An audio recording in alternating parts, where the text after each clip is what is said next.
When I found that receipt in my wife's purse, I thought I'd caught her cheating. I had no idea she was conspiring with our biggest business rival to destroy everything I'd built. She thought I was just another clueless husband who'd roll over and take it. She was dead wrong. By the time she realized what was happening, I'd already vanished without a trace and taken everything with me. My name is Marvin Payne. I'm 41 years old, and until recently, I thought I had it all figured out. I built Payne Construction from the ground up, starting with nothing but a pickup truck and a toolbox 15 years ago. My wife, Breakup, and I turned it into something bigger. We expanded into luxury real estate, flipping high-end properties, building custom homes for the wealthy folks in our town. Together, we were unstoppable. Or so I thought. We met when I was 26 and she was 21, fresh out of college with a business degree and ambitions bigger than our small Georgia town. I was working construction for another company back then, but Breakup saw potential in me that I didn't even see in myself. She pushed me to start my own business, helped me get my contractor's license, even co-signed on the loan for my first work truck. "You're going to be somebody important," she used to tell me, running her fingers through my hair as we sat on the porch of our tiny starter home. I can feel it. Maybe that was the problem. Maybe she fell in love with the man she thought I could become, not the man I actually was. We got married 3 years later, and Owen came along when I was 28. That kid became my whole world. Watching him take his first steps across the hardwood floors I'd install myself, teaching him to throw a football in the backyard, helping him with his homework at the kitchen table. Those were the moments that made all the long days and aching muscles worth it. By the time Owen turned 15 this past spring, our construction and real estate business was pulling in serious money. We had a beautiful house on 5 acres outside town, complete with a workshop where I restored classic cars and Owen was learning to work with his hands. Breakup had her real estate office downtown, selling million-dollar properties to Atlanta executives looking for weekend retreats. From the outside, we looked like the American dream. Inside, something had started to rot. It began with small things. Breakup staying late at the office more often. New clothes that seemed too expensive, even with our income. A distance in her eyes when she looked at me, like she was calculating something I couldn't quite figure out. But I'm getting ahead of myself. Let me tell you about the receipt that started it all. It was a Tuesday evening in June, and I was looking for some cash to tip the pizza delivery guy. Breakup always kept loose bills in her purse, crumpled 20s and 10s from client meetings and coffee runs. I reached into her leather handbag, sitting on the kitchen counter, fingers searching for folded bills among the usual clutter of lipstick tubes and business cards. Instead, my hand closed around a piece of paper. A receipt from Vintage and Vine, that upscale wine shop in Buckhead, nearly 2 hours from our house. I almost tossed it aside, but something made me look closer. The timestamp showed 3:47 p.m. the previous Friday. Breakup had told me she was showing a property to clients all afternoon that day. But this receipt told a different story. 1 bottle of Dom Perignon champagne, artisanal chocolates, imported candles, and fresh strawberries. Total, $347. My stomach dropped like a stone. I stood there in my kitchen, holding that receipt like it was a live grenade. $347 on luxury items that never made it to our house. Champagne I never tasted. Candles I never saw. Strawberries that never sat in our refrigerator. The pizza guy knocked, jolting me back to reality. I shoved the receipt into my pocket, grabbed some cash from my wallet, and tried to act normal. But my hands were shaking as I handed over the 20. "Keep the change," I told him, my voice sounding strange even to my own ears. Breakup was upstairs in our bedroom, probably getting ready for another late night at the office. Owen was in his room doing homework, headphones on, lost in whatever music 15-year-olds listen to these days. Normal Tuesday night in the Payne household, except nothing felt normal anymore. I sat at the kitchen table, pizza growing cold in front of me, and studied that receipt like it held the secrets of the universe. Vintage and Vine was a high-end place where wealthy Atlanta folks bought wine for special occasions. Not the kind of place you go alone. Not the kind of place you go to buy romantic items for nobody. When Breakup came downstairs 20 minutes later, she looked like she was heading to a business meeting. Hair perfect, makeup fresh, wearing that black dress that used to drive me crazy when she wore it for me. "Working late again tonight," she announced, grabbing her keys from the counter. "Big client wants to see 3 more properties tomorrow, so I need to prepare the presentations." I looked up from my untouched pizza. Which properties? For just a split second, she hesitated. The Hartwell Estates. You know, those new constructions near the lake. I nodded like I believed her, but my mind was already working. The Hartwell development was our project. I'd built those houses myself. Brielle knew every detail about them already. She could give those presentations in her sleep. Don't wait up, she said, leaning down to kiss my cheek. Her perfume was different tonight. More expensive. More seductive. I won't, I replied, and meant it in ways she couldn't imagine. After her car disappeared down our driveway, I sat there for another 10 minutes, thinking. Then I made a decision that would change everything. I walked upstairs to Owen's room and knocked on his door frame. He pulled off his headphones and looked up from his computer. Hey, Dad. What's up? Owen, I need to ask you something, and I need you to be completely honest with me. His face got serious. That kid was sharp. He could read people better than most adults. Has your mother seemed different to you lately? Acting strange, maybe? Owen glanced toward his bedroom door, then back at me. He lowered his voice. Yeah, actually, she's been gone a lot more. And last week, I heard her on the phone in her office, laughing in this weird way. Like, not her normal laugh. My stomach tightened. What do you mean? I don't know how to explain it. It sounded like how she used to laugh with you when I was little. But you weren't there. Smart kid. Too smart. Dad, is everything okay? I looked at my son, 15 years old, tall like me, with his mother's eyes, but thankfully my sense of loyalty. In that moment, I made another decision.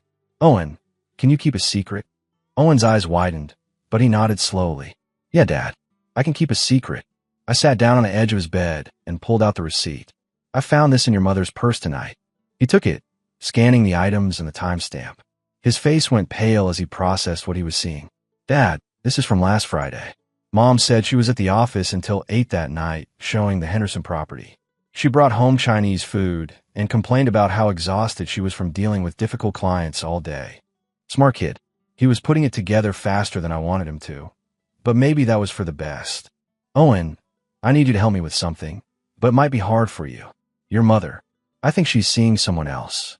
His jaw tightened, and I saw a flash of anger in his eyes that reminded me of myself at his age. I already figured that out, Dad. That surprised me.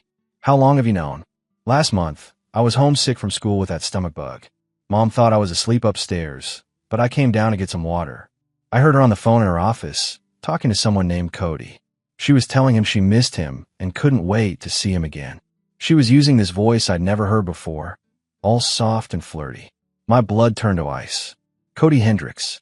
I knew exactly who that was, and it made everything 10 times worse. Dad, Cody Hendricks owns Hendricks Development, right? The company that's been trying to buy out our contracts. Owen had been around our business long enough to understand the major players. Cody had been circling our best deals for months, underbidding us on projects, trying to steal our clients with promises he couldn't keep. And now he was stealing my wife too. What do you need me to do? Owen asked, his voice steady and determined. I need you to be my eyes and ears when I'm not here. When your mother makes phone calls, when she leaves the house at odd times, when she acts suspicious. But Owen, this stays between us. No matter what happens, no matter what your mother says or does, this conversation never happened. He nodded firmly, and I saw something in his expression that made me proud and sad at the same time. She's hurting you, Dad. She's hurting our family. Whatever you need to do to protect us, I'm on your side. That night, I started planning. Not just watching and gathering evidence, but preparing for what needed to happen next. If Brielle wanted to play games with our marriage, I make sure I was playing by my own rules. The workshop became my headquarters. While Brielle thought I was just tinkering with car parts, I was actually researching private investigators, consulting lawyers who specialize in asset protection, and learning about offshore banking options that would keep my money safe for whatever legal battle was coming.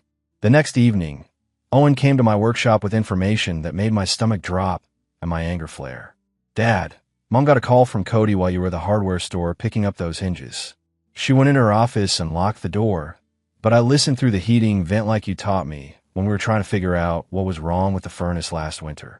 I set down my wrench and looked at my son, 15 years old, and already learning that the world could be a brutal place where the people you trust most can stab you in the back. What did you hear? They're meeting tomorrow night at the Marriott downtown.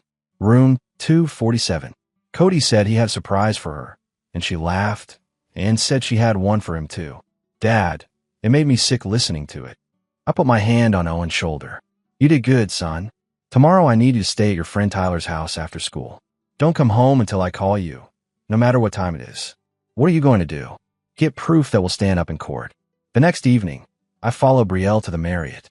She parked near the side entrance, carrying a small overnight bag I'd never seen before, expensive leather with gold hardware that probably cost more than most people's car payments. 20 minutes later, Cody Hendricks pulled up in his silver BMW, the same arrogant smirk on his face that I'd seen at construction meetings. I took photos with a high-resolution camera I'd borrowed from my buddy, who did insurance investigations. Brielle walking into the hotel, checking her appearance in the glass doors. Cody following her, carrying what looked like a bottle of champagne.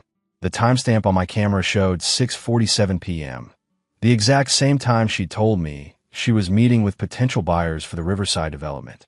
But I needed more than photos. I needed leverage that would protect Owen and me from whatever legal nightmare was coming. That's when I remembered something crucial about our business structure. We had contracts with 3 major developments that Cody's company desperately wanted, contracts worth over $2 million in guaranteed revenue.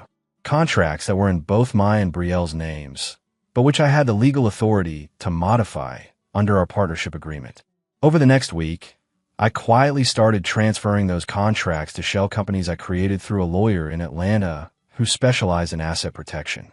If Brielle wanted to play games with our marriage, I'd make sure she couldn't destroy our business in the process. 2 weeks after discovering Brielle's betrayal, I sat in my lawyer's office in Atlanta, 3 hours from home, where nobody would recognize me.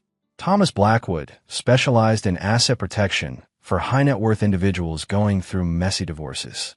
His office looked like something out of a movie: dark wood, leather chairs, and law books that probably cost more than most people's cars. "Mr. Payne," he said, reviewing the documents I brought him, "you've done impressive preliminary work. The shell companies you've created are legally sound, and transferring those construction contracts was brilliant. But we need to go deeper." He pulled out a thick folder. "I'm going to help you create what we call a financial fortress. Multiple layers of protection that will make it nearly impossible for your wife to claim half of what you've built, especially given her obvious intent to commit fraud." Over the next hour, Thomas outlined a strategy that was both legal and devastating. We created offshore trusts in the Cayman Islands, transferred my premarital assets to entities she couldn't touch, and established a complex web of holdings that would take years for any divorce attorney to unravel. "The beauty of this approach," Thomas explained, "is that everything appears above board. You're not hiding assets. You're protecting them through legitimate business structures." The most crucial element was something called a domestic asset protection trust. I transferred ownership of our most valuable properties, including our house, to a trust controlled by an independent trustee. Brielle could live there, but she couldn't sell it or claim it in a divorce. "What about our joint business accounts?" I asked. "Leave them untouched for now. We don't want to alert her to what's happening, but I want you to document every penny she spends on this affair. Hotel receipts, restaurant bills, gifts for her lover. All of it becomes evidence of marital waste." Meanwhile, Owen had become my perfect spy. That evening, he reported that Brielle had received a package from a jewelry store, a diamond bracelet worth at least $5,000, based on the box and receipt he'd glimpsed. She hid it in her closet behind the winter coats, Owen said. "But Dad," I heard her on the phone with Cody. "They're planning something big. Something about after the paperwork goes through." I felt my jaw clench. "What kind of paperwork?" "I don't know, but she mentioned lawyers and said something about how Marvin won't know what hit him." My blood ran cold. Donovan Pierce, I knew that name. He owned the biggest IT consulting firm in our region, a direct competitor to several of our commercial clients who needed tech infrastructure for their buildings. Cody wasn't just stealing my wife. He was using her to gather intelligence on our entire business network. The breakthrough came on a Thursday night when Owen delivered information that changed everything. "Dad, Mom's planning a weekend trip. She told me she's going to a real estate conference in Savannah, but I overheard her making hotel reservations for 2 people at the Ritz-Carlton. She specifically requested a suite with an ocean view and champagne service." I felt something cold and calculating settle in my chest. "When?" "This Friday through Sunday. She already told you about the conference, right?" She had. 3 days ago, Brielle had mentioned the Georgia Real Estate Summit, with the practiced ease of someone who'd been lying for months. She'd even show me the fake conference brochure she'd printed from some website. "Owen, this is perfect. I need you to stay at your cousin Danny's house this weekend. Tell your mom you're helping him with his science project." "What are you going to do?" "Something your mother will never see coming." That Friday morning, I kissed Brielle goodbye and watched her load a suitcase into her BMW. She was dressed like she was going to a business meeting, but I noticed the new lingerie bag tucked discreetly in her overnight case. "I'll call you tonight after the keynote speech," she said, her lies flowing like water. "Have a safe trip," I replied, meaning it in ways she couldn't imagine. The moment her car disappeared, I made a phone call that set everything in motion. "Thomas, it's Marvin. She's gone for the weekend. Time to execute phase 2. Within 2 hours, I had professional movers at the house, not to take my things, but to inventory and photograph everything valuable. Every piece of furniture, every appliance, every item that could be considered marital property. Thomas's people documented it all with the precision of FBI evidence technicians. Then came the critical move. I transferred the contents of our joint business accounts, not to steal them, but to place them in an escrow account controlled by Thomas's firm. When Brielle tried to access the money on Monday, she'd find nothing but a legal notice explaining that all marital assets were being preserved pending investigation of potential fraud.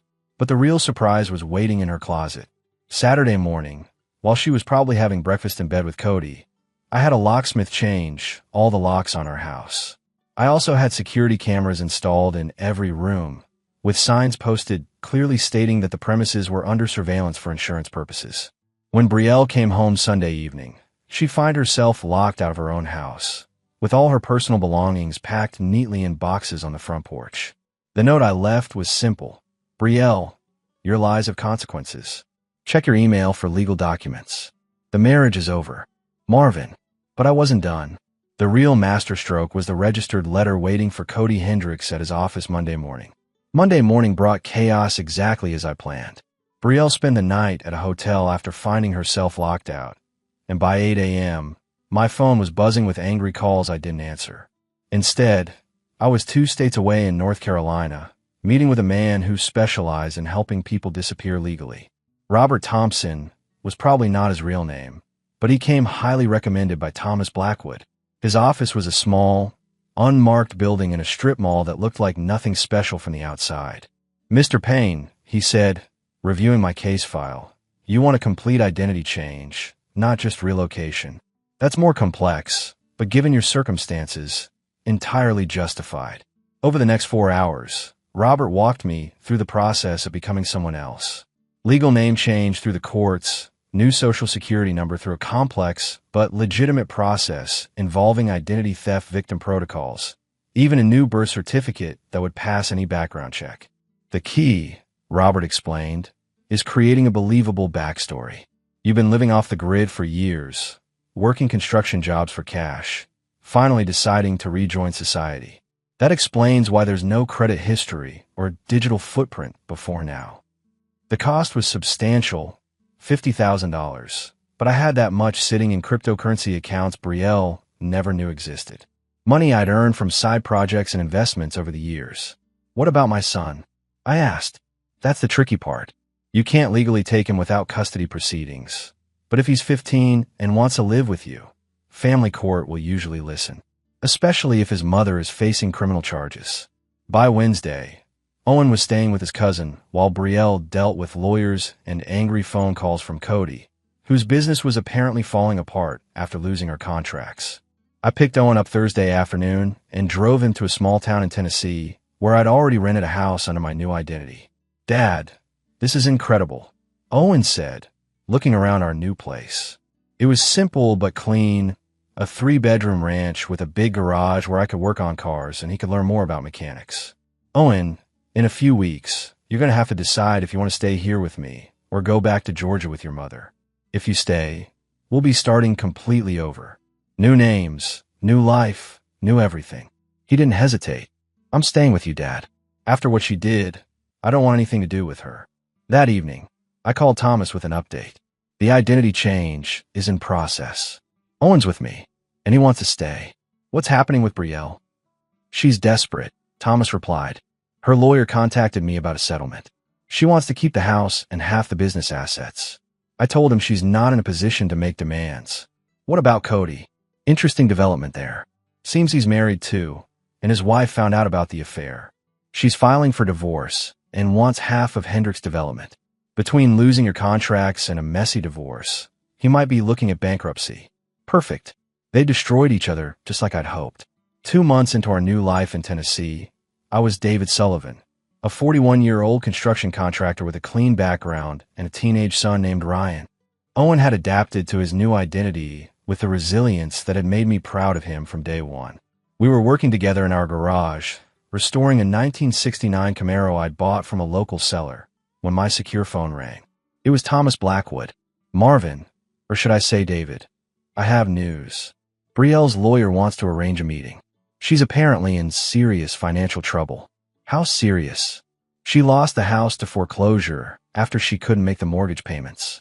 Remember, you transferred ownership to that trust, so she had no legal right to refinance or sell. She's been living in a cheap apartment and working for a discount real estate firm. I felt a grim satisfaction. What about Cody? Hendrick's development filed for bankruptcy last month. His wife took him for everything in the divorce, and without your contracts, he couldn't maintain cash flow. He's working as a project manager for someone else's company now. And Brielle wants what exactly? She claims she needs money for basic living expenses. Her lawyer is threatening to expose your disappearance to authorities unless you agree to some kind of support arrangement. I thought for a moment. Watching Owen work on the car's transmission with the focus and determination I tried to teach him. Set up the meeting. But not here. Somewhere public. Somewhere she'll understand exactly how much her choices cost her. A week later, I drove back to Georgia for the first time since disappearing. The meeting was at a restaurant in Atlanta, neutral territory, where Brielle's lawyer thought she'd have some advantage. I walked in wearing work clothes and boots, looking exactly like what I'd become, a successful contractor who'd built a good life through honest work. Brielle was already there with her attorney, and she looked like hell. Thin, tired, wearing clothes that had seen better days. Hello, Brielle, I said, sitting down across from her. She stared at me like she was seeing a ghost. Marvin, you look different. I'm different. You made sure of that. Her lawyer, a nervous-looking man in an expensive suit, cleared his throat. Mr. Payne, my client, is requesting spousal support and a division of marital assets that were hidden during the separation. I laughed, actually laughed, and pulled out a manila folder. Here's what your client is getting. Divorce papers signed by a judge, a restraining order preventing her from contacting me or my son, and evidence that her affair and business sabotage constituted marital waste under Georgia law. Brielle's face went white. You can't just disappear and leave me with nothing. I didn't leave you with nothing, I replied calmly. I left you with exactly what you brought to our marriage before you decided to destroy it, which, if I remember correctly, was nothing. 5 years had passed since I become David Sullivan. Owen, now Ryan, was 20 and working alongside me in our expanded construction business. We'd built something legitimate and profitable in Tennessee, specializing in custom homes for wealthy clients who appreciated quality craftsmanship. I was reviewing blueprints in our office when Ryan burst through the door, his face pale. Dad, we have a problem. I was at the hardware store picking up supplies, and Mrs. Henderson from the bank mentioned that some woman had been asking about David Sullivan Construction. She was showing your picture around town. My blood went cold. After 5 years of peace, Brielle had found me. Did Mrs. Henderson tell her anything? She said the woman seemed desperate, asking if you were married, if you had children, where you lived. Mrs. Henderson told her she didn't give out personal information about customers. That evening, I wasn't surprised when Brielle showed up at her house. I was working in the garage when I heard a car pull into the driveway. Through the window, I saw her stepping out of an old Honda Civic that had seen better days. She looked terrible. Thin, prematurely aged, wearing discount store clothes that hung loose on her frame. The confident, well-dressed woman I'd married was gone, replaced by someone who looked like she'd been living rough for years. I walked outside to meet her, and the look on her face when she saw me was exactly what I'd hoped for. Shock, followed by something that might have been fear. Hello, Brielle, I said calmly. You're trespassing. Marvin, please. I just want to talk. My name is David Sullivan. Marvin Payne died 5 years ago when his wife destroyed his life. She took a step closer, and I could see tears forming in her eyes.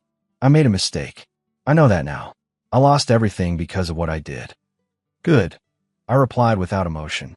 That was the point. Ryan appeared in the garage doorway, now a tall, muscular young man who looked exactly like I had at his age. Brielle stared at him in shock. Owen, she whispered. My name is Ryan Sullivan, he said coldly, and you need to leave our property. Please, Brielle begged, looking between us. I'm homeless. I've been living in my car for 3 months. I just need help getting back on my feet. I pulled out my phone and showed her a photo that made her face go white. It was a picture of me and Sienna Hayes, the woman I'd been seeing for the past 2 years. We were standing in front of the beautiful house I'd built for us, both of us smiling genuinely. This is my life now, I said. Successful business, beautiful home, woman who actually loves me. Everything I should have had with you. But you threw it away for a man who abandoned you the moment things got difficult. Brielle's composure finally shattered completely. I have nothing left, Marvin. Nothing. I looked at the broken woman standing in my driveway and felt absolutely nothing. No pity, no anger, no residual love.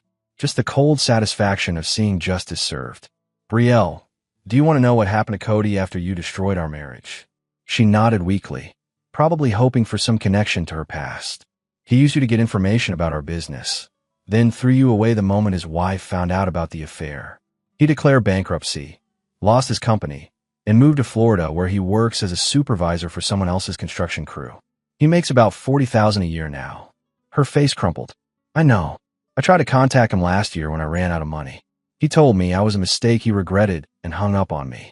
And now you think I'm going to rescue you? I was hoping, maybe for Owen's sake. Ryan, my son corrected sharply, doesn't have a mother. She died 5 years ago along with Marvin Payne. I reached into my truck and pulled out an envelope I'd been carrying for years, waiting for this moment. Brielle, this contains copies of all the evidence I gathered about your affair, your business sabotage, and your attempts to steal marital assets. I've kept it as insurance against the day you might try to cause problems for my new life. I handed her the envelope. Inside, you'll also find a cashier's check for $10,000. That's more generosity than you deserve, but I'm not a cruel man. She opened the envelope with shaking hands, staring at the check like she couldn't believe it was real. There are conditions, I continued. You cash that check, you disappear from our lives forever. You never contact me, Ryan, or anyone in this town again. You don't try to find out about my business or my personal relationships. This is the last kindness you'll ever receive from me. Brielle looked up from the check, tears streaming down her face. Marvin, I'm so sorry. If I could take it all back. But you can't, I said simply. You made your choices, and I made mine. The difference is, I chose to build something better instead of destroying what I had. Ryan stepped forward, his voice hard as steel. Ma'am, my father is giving you more than you deserve. I suggest you take it and leave before he changes his mind. Brielle stared at both of us for a long moment, probably realizing that her son had become a man she'd never know, raised by principles she'd abandoned. What do I do now? She whispered. What you should have done 5 years ago, I replied. Figure out how to build a life based on truth instead of lies. She got back in her car without another word. As she drove away, Ryan put his hand on my shoulder. Dad, you think we'll ever see her again? No, I said, watching her taillights disappear into the darkness. And that's exactly how it should be. Later that evening, Sienna came over for dinner. She knew my story, knew about my past, and had fallen in love with the man I'd become, not the one I used to be. How do you feel? She asked as we sat on the porch, watching the sunset over our property. Free, I said, and meant it completely. Finally, completely free.